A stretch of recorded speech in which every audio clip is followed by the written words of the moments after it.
নগাঁও জিলাৰ কামপুৰ বনাঞ্চলিক কাৰ্যালয়ৰ অন্তৰ্গত কচুৱাৰ শিমলুগুৰিৰ গৰুবন্ধা পথাৰত এটা অসুস্থ বন্যহস্তী বিগত ৫-৬ দিন ধৰি আবদ্ধ হৈ থকাৰ পিছতো বন বিভাগে কোনো ব্যৱস্থা নোলোৱাৰ অভিযোগ উত্থাপন হৈছে।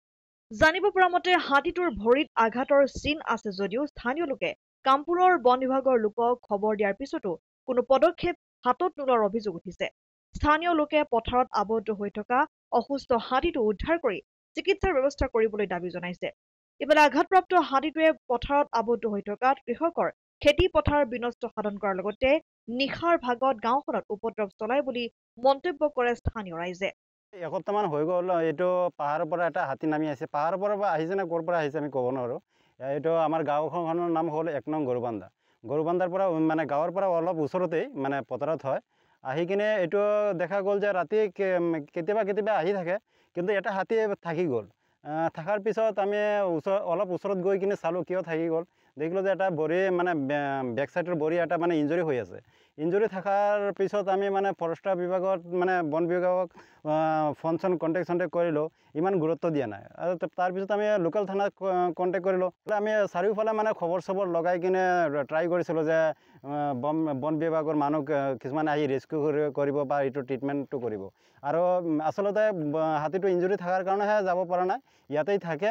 আৰু আমাৰ গাঁৱত মানে এই ৰাতি হ'লে ঘৰৰ ওচৰত গুচি যায়। কিছুমান মানুহে মানে খুন্দাও খাই গ'ল, খাই কিনে নিজৰ জানটো মানে বচালে আৰু যেনে তেনে। তেনেকুৱা মানে ডিষ্টাৰ্ব এটা পাই আছে আজি এসপ্তাহৰ পৰা। আমি ইমান ইনফৰ্ম কৰি আছোঁ, কিন্তু ইমান গুৰুত্বই দিয়া নাই বন বিভাগৰ মানুহকেইটাই। এইটো মানে আমি এইটোৱে অনুৰোধ কৰি আছোঁ যে আমাৰ চৰকাৰক আৰু বন বিভাগৰ মানুহক এইটো কিবা এটা মানে সলিউশ্যন ওলাবলৈ কি কৰা যায় আৰু এইটো ট্ৰিটমেণ্ট কৰিবলৈ বা ইয়াৰ পৰা আঁতৰাই লৈ যাবলৈ, আৰু এইটো যাতে প্ৰেছাৰ দিয়ে আমাৰ চৰকাৰে বন বিভাগৰ মানুহকেইটাক, যাতে এইটো মানে ৰিস্কিউ কৰিব পাৰে। হাতীটো চলাচল মানে যেনে তেনে চলিব পাৰে, এটা ভৰি মানে যেনে তেনে যায় আৰু কেইদিনমান গ'লে যাতে জেগাতেই মানে ষ্টপ হৈ যাব আৰু যাব নোৱাৰে। এইটো মানে বহুত মানে চিৰিয়াছ হৈ আছে, কিন্তু তাৰ প্ৰব্লেম হৈ আছে কাৰণে আমাৰ এইফালে মানুহ একো কৰা নাই।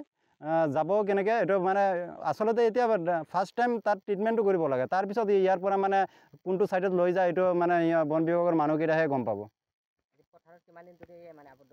পথাৰত আবদ্ধ হৈ আছে আজি মিনিমাম 6-7 দিনমান হৈ যাব।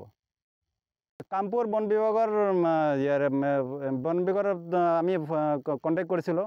একদিন আহিলে, ইমান ফোন কৰাৰ পিছত একদিন আহিলে, আহি কিনে ইয়াতে আহি কিনে বেলেগ গাঁৱত চাই কিনে গুচি গ'ল। গুচি যোৱাৰ পিছতহে কৈ আছে যে আমিতো গৈ কিনে আহিছোঁ, পোৱাই নাই। মানুহে কৈছে নাই, কিন্তু হৈছে গৰুবান্ধাত। সিহঁতে কৈছে যে পুটিমাৰি আৰু তীব্ৰবচি, আহি কিনে ফোনো কৰা নাই যে ক'ত হৈছে, মানে কোনে ফোন কৰিছে, একো খবৰেই কৰা নাই। এনেকৈ হ'লে কেনেকৈ হ'ব?